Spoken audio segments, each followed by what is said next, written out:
আর আসি ৫০ আগস্টত জুলুম বদাস গরি না হারানোর জরিয়া বাংলাদেশত ৫০ আগস্ট আইলে রোহিঙ্গার জারগর চকর ফানি মকক কলর উজু চাইলে হাসানি আর রোহিঙ্গার উজু চাইলে হাদানি চল্লাই বলি হলে বাদিস গই এত্তেফাকর নতন জরিয়া।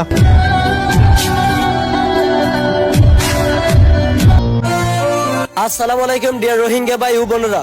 ২৫ আগস্ট আমাদের ইতিহাসের সবচেয়ে কষ্টের দিন। এই দিন আমরা রোহিঙ্গারা ঘরবাড়ি হারিয়েছি, পরিবার হারিয়েছি, জমি জমা স্বপ্ন সবকিছু পিছনে ফেলে দেশ ছেড়ে পালাতে বাধ্য হয়েছি। কারো ঘর জ্বালিয়ে দেওয়া হয়েছে, কারো পরিবার হারিয়েছে, কেউ রাতের অন্ধকারে জঙ্গল আর নদী ফাড়িয়ে অন্য দেশে আশ্রয় নিতে বাধ্য হয়েছে। আজও সেই দিনটি মনে পড়লে বুকটা ফেটে যায়। আমরা চাই মানুষজন শুধু আমাদের কষ্টটা বুঝতে পারে, আমাদের প্রতি সহানুভূতি দেখায়। ২৫ আগস্ট শুধু একটি তারিখ নয়, এটি আমাদের জীবনের সবচেয়ে অন্ধকার শ্রমিক।